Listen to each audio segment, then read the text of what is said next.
네, 바로 전 들어온 속보부터 전해드려야겠습니다. 22명 사상자를 낸 아파트 방화살인범 안인득의 국민참여재판이 오늘로 마무리가 됐습니다. 배심원 9명의 만장일치로 1심 재판부가 사형을 선고했습니다. 검찰의 조국 전 장관 수사가 유재수 전 부산시 경제부시장 그리고 황운하 대전지방경찰청장 수사까지 번지는 분위기인데요. 서울타임즈에서 집중 분석하겠습니다.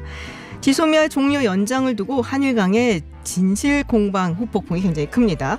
이런 가운데 유니클로 공짜 내복 행사에 줄선 인파들이 공개가 되면서 일본 우익 언론에서는 한국인들 자존심도 없냐 얘기까지 하고 있다죠.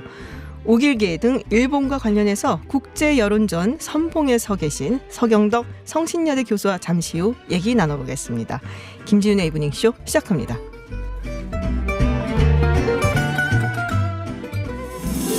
Welcome to Unfiltered. North Korea's latest. CNN was given 미국 오하이오주 일본의 백색 국가 명단. Should be on the air. 국내외 소식을 한 번에 들려듣는 뉴스 서울타임즈.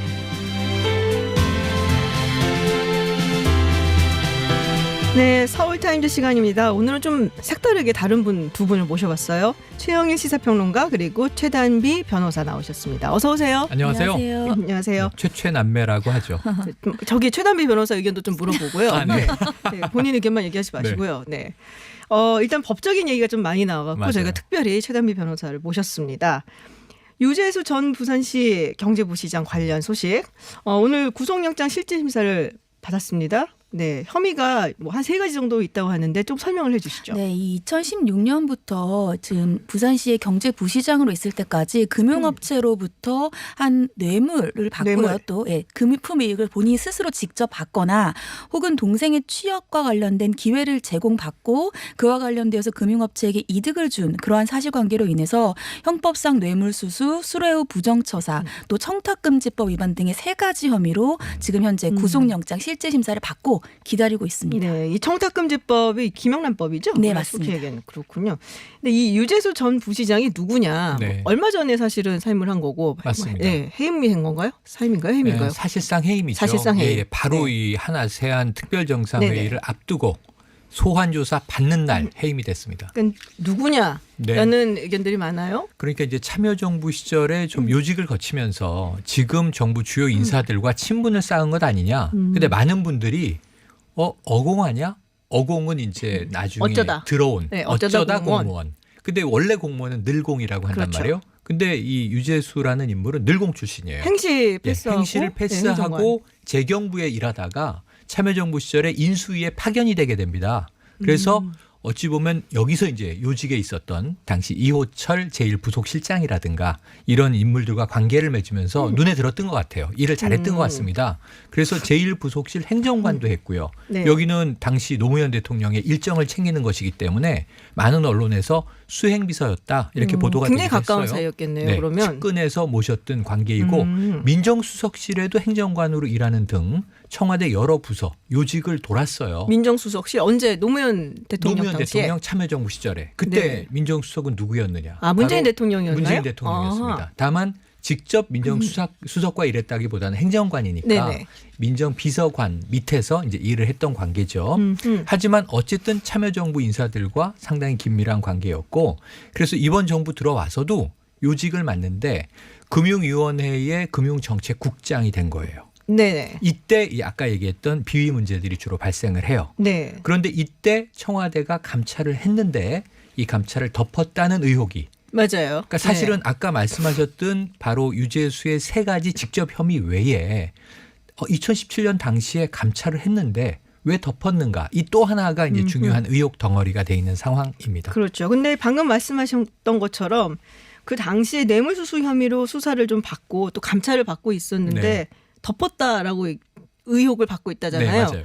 근데 어쨌든 간에 그러고 나서 금융위원회 금융정책국장을 관두고 네. 그리고는 부산시 경제부시장으로 갔단 말이에요. 그 사이에는 잠깐 한 석 달 동안 민주당 정무위의 수석 전문위원으로 석 달 있다가 부산시의 경제부시장으로 근데 뭐 어쨌든 갔습니다. 간에 조금 이렇게 별로 좋지 않은 껄끄러운 듯한 느낌으로 나간 것 같은데 맞아요. 곧바로 경제부시장으로 갔다. 그래서 네. 뭔가 좀 뒷배가 있는 게 아니냐라는 얘기가 그래서 나오는 맞습니다. 것 같아요.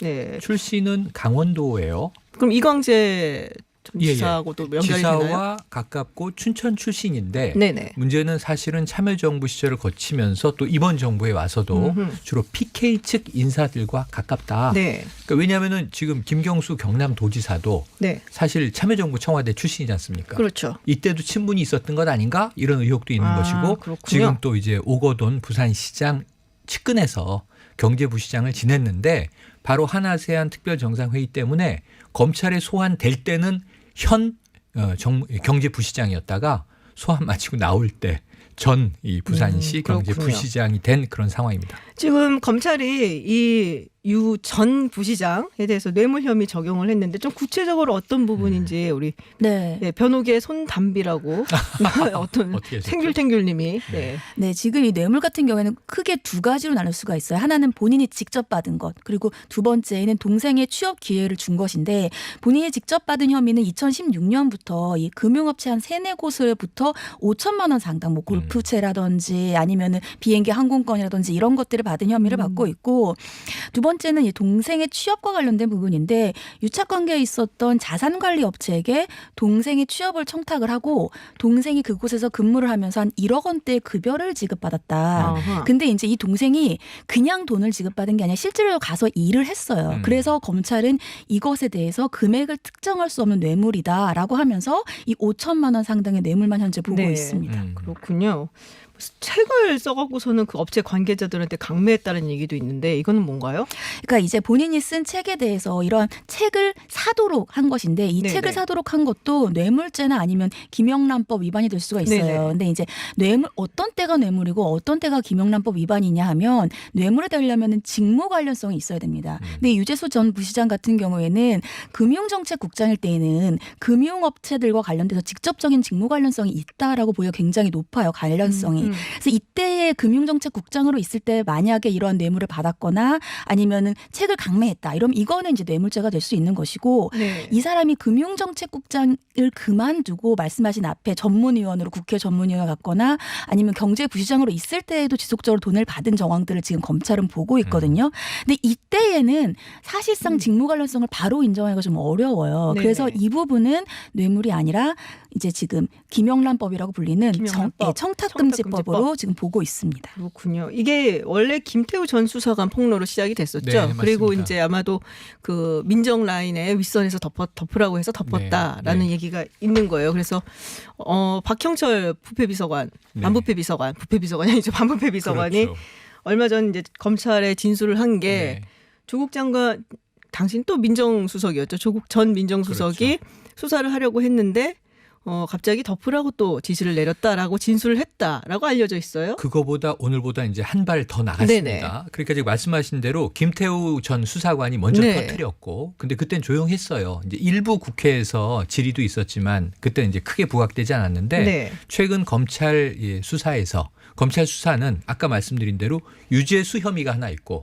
유재수가 감찰을 받았는데 왜 덮었지? 네네. 덮은 배경은 뭐지? 이건데 이 3명 이상의 복수의 감찰 반원들이 자 윗선에서 덮으라고 해서 이 조사를 중단했다. 네. 그 이인철 그때는 감찰 반장이었고 이인철 감찰 반장이 상당히 격분해서 자 위에서 덮으라고 하니 조사 중단 이렇게 얘기하면서 분해했다라는 거예요. 이게 이제 감찰 반원들의 증언이라는 겁니다. 그리고 그 위에 이제 말씀하신 대로 이 박형철 반부패 비서관이 네. 검찰 조사에 응해서 자, 조국 당시 민정수석이 덮으라고 해서 덮은 사안이다. 그런데 여기서 또 다른 얘기가 나오는 거예요. 이거는 이 알릴레오의 유시민 이사장도 한 얘기인데 보도에서 나온 얘기가 윗선이 더 있다. 왜냐하면은 조국 당시 민정수석과 유재수가 일면식이 없고 아는 관계가 아니다. 그런데 조국이 자기 선에서 덮으라고 했을 그럼 어디서 가능성이 없다. 들었으니까는 그거를 덮으라고 했을 더 가능성이 더 큰 거 위에서 아니에요? 혹은 옆에서 네. 압력이 들어왔던 거 아니냐. 그러면서 이런 얘기가 나와요. 조국 민정수석과 박형철 반부패 비서관과 당시에 백원우 민정비서관이 있었습니다. 네. 이 3명이 함께 모여서 회의를 한 결과 자, 이 사안은 덮어야겠다. 해서 이제 이 조사를 중단시켰다는 것인데 그렇다면 여기에 압력을 행사한 윗선 혹은 옆선은 누구인가? 이게 오늘 이제 언론 보도의 가장 궁금증이고요. 그러니까요. 네. 조국 민정수석 혼자 단독으로 덮으라고 했을 것 같지는 않다. 그러니까 잘 알지 못하는데 그런 얘기를 했다라면 본인이 굉장히 친한 사이고 뭐 이러면은 그 선에서 이야기를 할 수도 있겠다라고 우리가 맞아요. 추측해 볼 수 있겠지만 그게 아니라면은 다른 데서 들어왔던 얘기다. 그래서 이게 그보다 더 윗선에 누군가가 있다라는 얘기가 나오는 거 아니겠어요? 윗선이거나 네. 친문계에 영향력 있는 인사일 오. 것이다인데 그래서 아까 제가 잠깐 힌트를 드린 것은 네. PK 인사들과 친했다. PK 인사들. 이런 얘기를 드려서 지금 부산 내년 총선 앞두고 분위기가 좀 뒤숭숭하다는 얘기가 계속 나오고 여기서 있고요. 끝나진 네. 않겠네요. 유재수. 그렇죠. 예. 지금 오늘 구속영장 실질 심사를 받는 것은 유재수 전 부시장의 개인 비리예요. 그러니까 네네. 뇌물, 뭐 수뢰우 부정처사. 근데 지금 검찰은 여기에서 수사가 끝나는 게 아니라 앞서 제일 처음에 최영일 평론가님 말씀하신 것처럼 왜 이 감찰을 무마했느냐. 네. 감찰을 무마한 사람이 누구냐를 지금 더 수사를 확대를 하고 있는 것이고 지금 그 감찰의 라인이 특감 반원이 있고 그 위에 이인걸 당시 특별감찰반장이 있고 네네. 그 위에 박형철 반부패 비서관이 있었단 말이에요. 그 위에 지금 조국 전 민정수석이 있은 그렇죠. 것이고. 직제가 이제 그런 식으로 그렇죠. 되어 있는 근데 거죠. 지금 현재 검찰은 우리는 확인해 줄 수 없다는 입장이지만 일부 보도에 따르면 이미 이인걸 특감반장이랑 박형철 비서관 불러서 조사를 했다. 그리고 말씀하신 게 박형철 이 비서관이 그 덮으라고 한 것이 조국 전 민정수석이었다는 얘기까지도 나왔다는 지금 보도들이 나오고 있어요. 네네. 그러니까 지금 조국 전 민정수석에 대해서 피의자 신분으로 소환이 임박했다는 얘기들이 나오는 것이고 다만 검찰은 그게 언제인지 우리는 아직 모르고 확인해 줄 수 없다라는 입장을 네. 반복하고 있습니다. 변호사님 보시기엔 어떠세요? 이 유재수 전 부시장 구속영장 나올 거라고 생각하십니까? 일단 뇌물이잖아요. 네네. 뇌물인 경우에는 구속영장이 나올 가능성이 굉장히 높아요. 네. 근데 이제 물론 법원이 봤을 때 혐의의 소명성이 일정 부분 있어야 되고 그것은 대가 관계가 있는지 직무 관련성이 있는지를 봐야 되는데 그것이 있다라고 어느 정도 소명됐다라고 판단을 한다면 저는 구속영장에 발부될 가능성이 높다 이렇게 네. 보고 있습니다. 알겠습니다.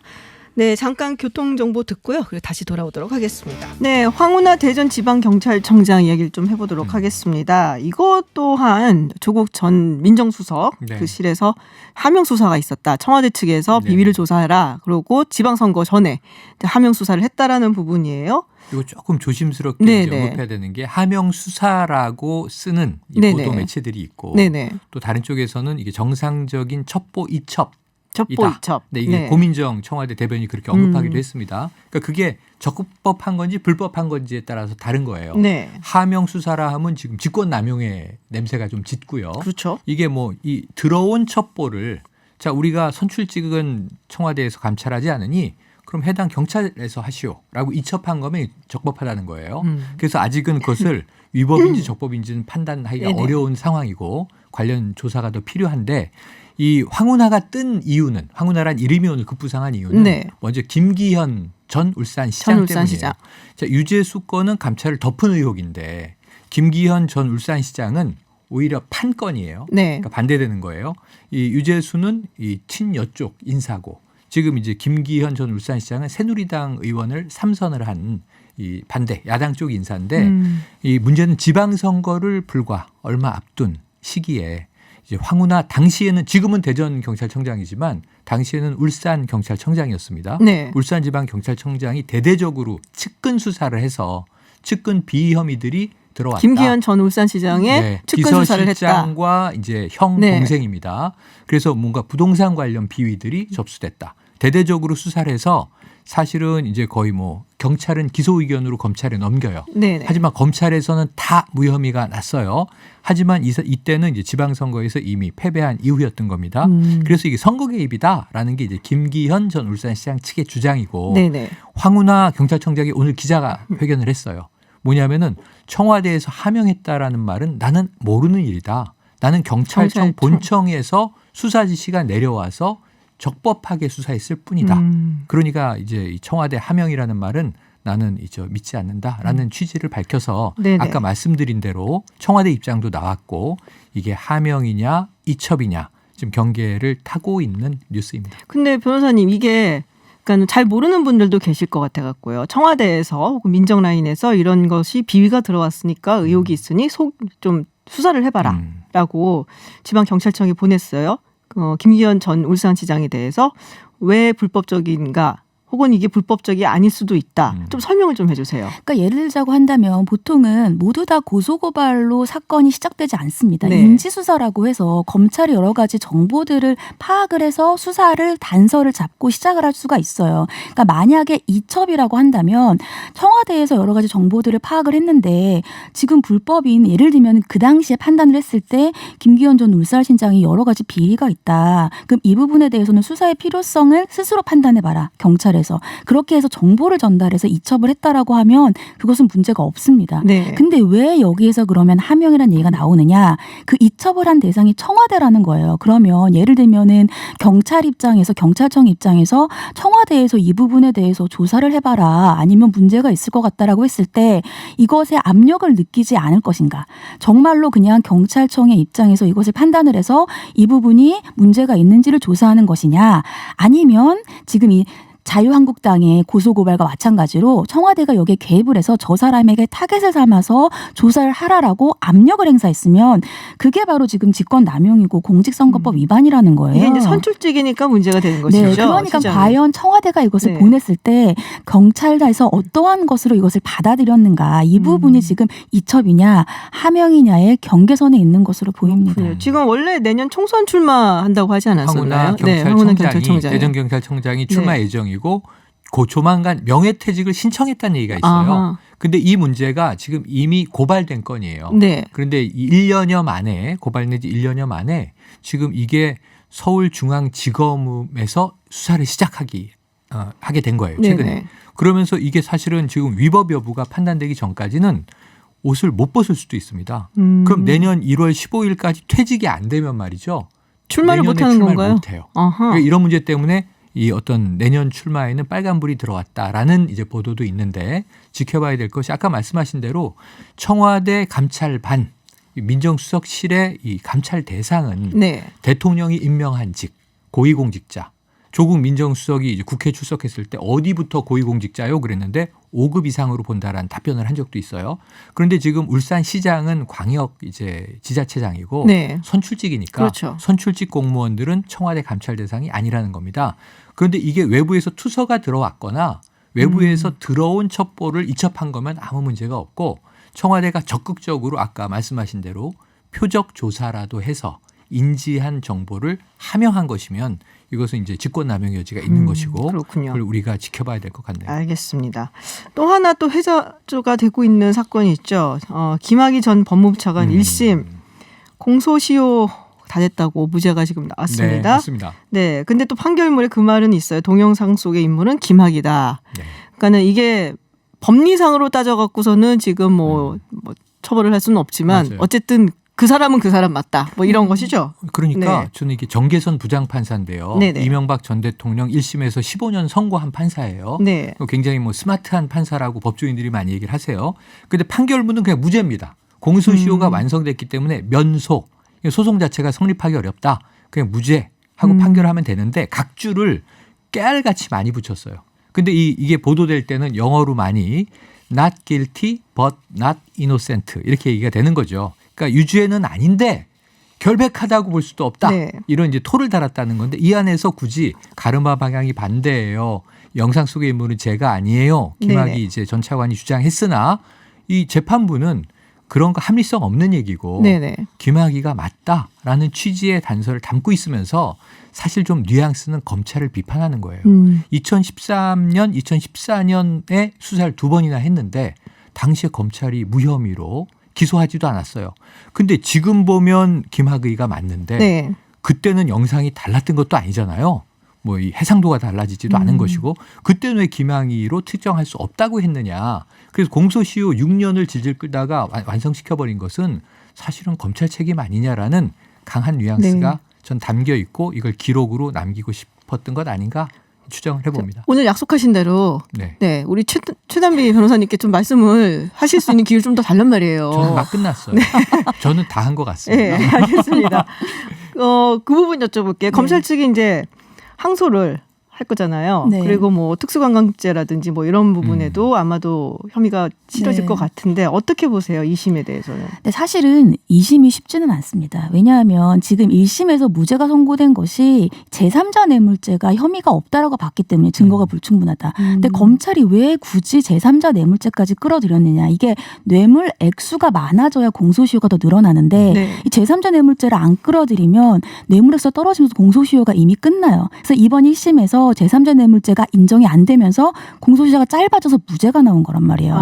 그러니까 검찰 입장에서는 2심에서 이기려면 그러면 제3자 뇌물죄를 인정을 받아야 되는데 그러네요. 애매해요. 그리고 이게 제3자 뇌물죄가 인정이 안 된 게 윤중천 씨가 말을 법정에서 바꾸면서 어떻게 바꿨어요? 어떻게 얘기를 했냐면 내가 이 지금 이 김학의 전 차관이 나한테 반드시 저거에 대해서 면제를 해달라고 부탁한 바도 없고 나는 지금 이 사람에 대해서 내가 이 A씨 여성인데요. 1억 원을 안 받고 용서해준다라고 말한 적도 없다. 지금 제3자 뇌물죄가 뭐냐면 이 A씨가 김학의 전 차관과 성관계를 맺었는데 김학의 전 차관이 이게 너무 두려워서 윤중천 씨가 A씨에게 받아야 될 1억 원을 네가 받지 마라. 이렇게 얘기를 했다는 거예요. 그러니까 결국은 A씨한테 윤중천 씨가 돈 1억을 안 받는 것에 대한 이익을 김학의 전 차관이 받았으니까 제3자 뇌물죄라는 건데 지금 김 전 차관이 A씨에게 돈을 돌려받지 말라는 취지로 나에게 말한 적이 없다. 이렇게 윤중천이 진술을 했어요. 그리고 나도 또 1억 원을 안 받겠다고 한 적도 없다. 난 용서할 생각도 없었다. 그 얘기는 그 이득을 김학의 전 차관이 받은 게 아니라는 그러네요. 거죠. 그러니까 결국은 2심에서 검찰이 이것을 입증하기 굉장히 어려워요. 그래서 항소는 하겠지만 쉽지 않은 싸움이 될 거다. 이런 생각이 듭니다. 그렇군요. 글쎄 뭐 법감정으로 본다면은 사실은 그 장면이 잊혀지지가 않아요. 네, 정말 잊어버리고 싶은데 안 본 눈 삽니다가 이럴 때 나오는 그렇죠. 말인데, 그렇죠. 네, 또 이 법리적인 걸로 따지고 들어가면은 참 안타까운 경우가 많거든요. 그래서 이것도 하나의 케이스가 아닌가라는 생각이 조금 듭니다. 네, 오늘 법적인 이야기까지 정말 잘 풀어주셨습니다. 네, 법조계의 손담비 변호사 최담비 변호사와 함께했고요. 또 최영일 평론가 함께했습니다. 오늘 고맙습니다. 네, 감사합니다. 고맙습니다. 해외 핫한 뉴스 알아보는 서울타임즈 시간입니다. 전주현 캐스터와 함께합니다. 어서 오세요. 네, 안녕하세요. 네, 미국의 소리 보이스 오브 아메리카죠. 여기서 미국 행정부가 주한민국 병력을 현재 수준을 유지하도록 하는 미국 의회의 법정 장치가 곧 마련될 것이다. 국방수권법을 말하는 거겠죠? 그렇습니다. 네. 미국 의회 상임위원회의 한 보좌관의 발언을 인용을 했는데요. 미국 정부가 주한미군 규모를 28,500명 이하로 감축하는 걸 금지할 수 있는 조항이 2020 회계연도 국방수권법 최종안에 포함될 가능성이 높다. 이렇게 보도를 했습니다. 이게 상원에서는 됐고 하원에서는 안 된 걸로 제가 상하원이 기억하는- 앞서 통과시킨 법안이라고 네. 지금 설명이 나오고 그래요? 있거든요. 네, 지금 회계연도가 종료되면서 2019 국방수권법안이 폐기가 됐잖아요. 네네. 왜냐하면 2020 회계연도가 10월 회계연도 1일부터 지금 맞아요. 시작이 됐기 때문에 이미 지난 건 효력이 없어졌습니다. 근데 그때는 이제 22,000명으로 설정이 됐다는 건데 이제 2020 회계연도에는 주한미군을 28,500명 이하로 감축할 수 없게 이런 내용이 담겼다는 거죠. 제가 기억하는 거는 왜냐하면 하원에서는 이 부분이 없었는데 상원 안에 들어가 있다고 네네네. 기억을 하고 있거든요. 네. 근데 보이스 오브 아메리카 미국의 소리는 사실은 굉장히 조금 보수적인 매체거든요. 그렇습니다. 네. 네, 얘기를 한 거 보니까 아마 이제 트럼프 행정부가 지금 방위비를 너무 지나치게 올리고 네. 그러면서 미군 철수 뭐 감축 이야기가 많이 나오고 나오니까 있죠. 그 부분에 대해서 조금 걱정을 하고 있는 것 아닌가라는 네. 생각이 좀 드는데요. 왜 걱정을 하냐면 지금 효력이 없어졌으니까 2019 네. 수권법안 그리고 새로운 건 지금 체결이 안 됐고 저 지금 당장 트럼프 행정부가 주한미군 감축을 결정해 버리면 의회가 법적으로 저지할 수 있는 확실한 근거는 없다. 그런 이런 입장에서 우려를 나타내고 있습니다. 원래 올해 안에 이 국방수권법 조정 협상을 마무리한다는 목표를 세워놨었거든요. 상하원 군사위원회가. 그래서 22일까지 협상을 마치려고 했는데 국경 장벽 건설 문제, 우주군 창설 예산 때문에 지금 이견을 못 좁히고 있대요. 그래서 회기가 또 열흘이 채 남지 않았기 때문에 지금 마무리가 올해를 넘어갈 수 있는 게 아니냐 이런 전망이 나오고 있습니다. 장벽 건설이야 민주당이 절대로 예산을 안 주려고 할 네네. 거고 그래서 그런 얘기가 나오고도 있어요. 그러니까 원래 지난번에도 국방비에서 전용을 해갖고선 장벽 건설 했었거든요. 그렇습니다. 그래서 이번에 이제 아마도 방위비 분담금을 증액을 해갖고 네. 거기서 좀 뺏으려고 한 게 아닌가.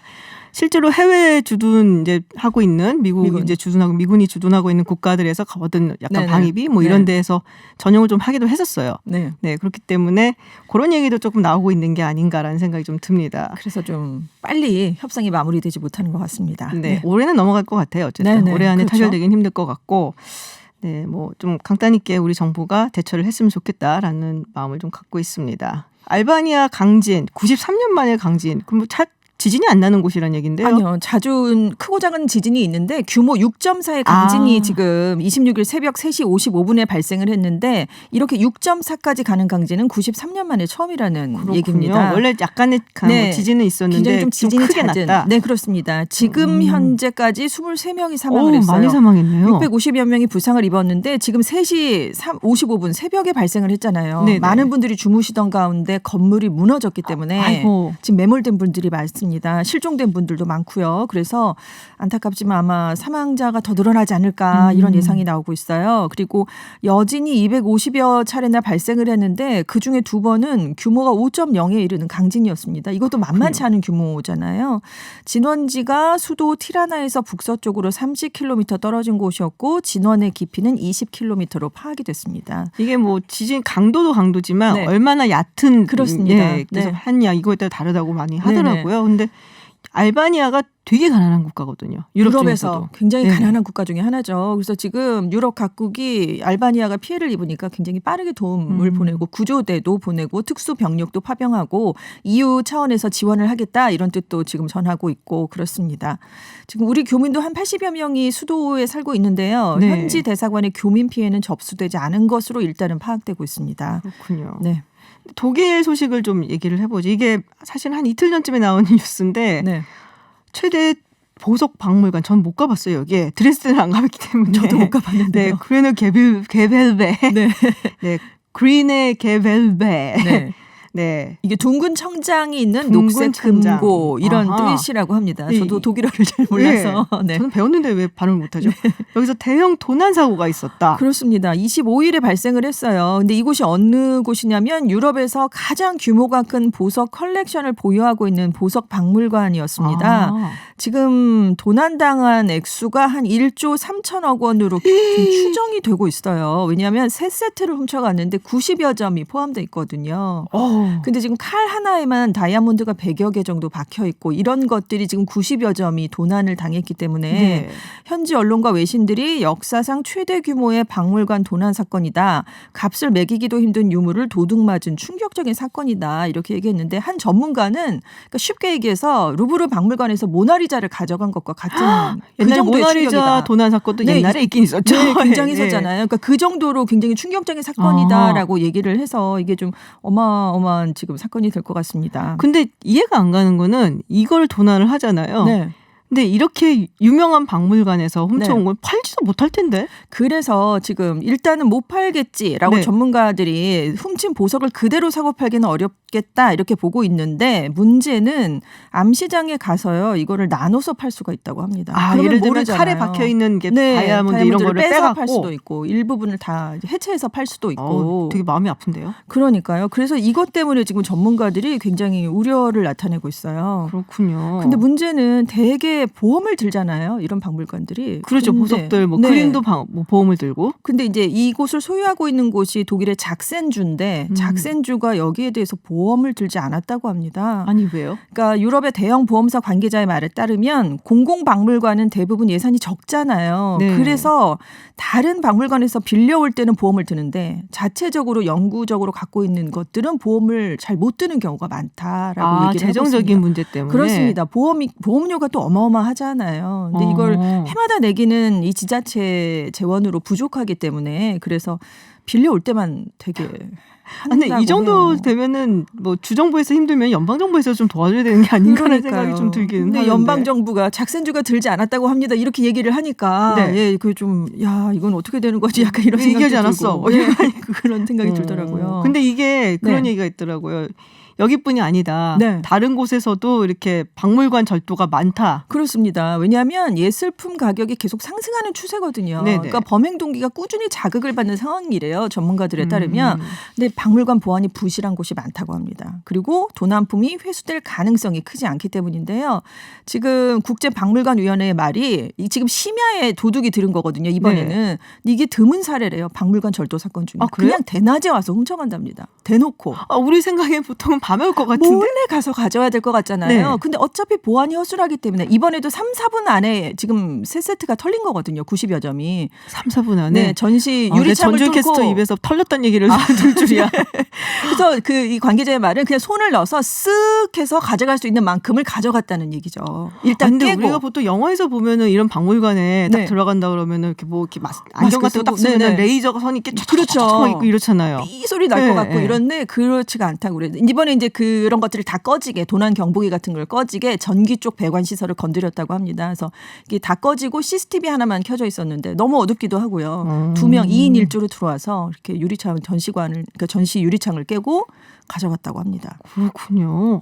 되게 충격적인데요. 이렇게 쉽게 가져갈 수 있다니까. 그러니까요. 우리가 봤던 영화는 뭐였나 약간 이런 생각도 들고. 그러니까요. 가짜였네요.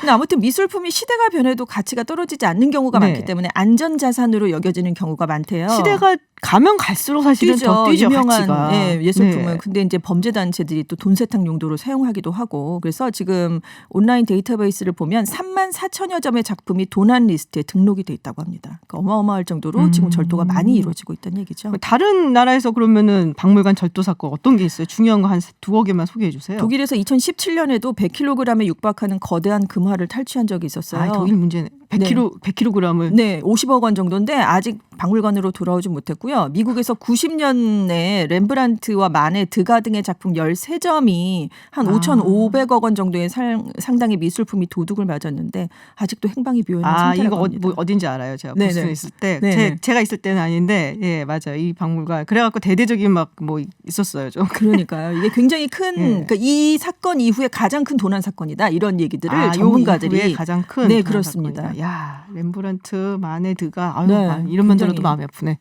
네.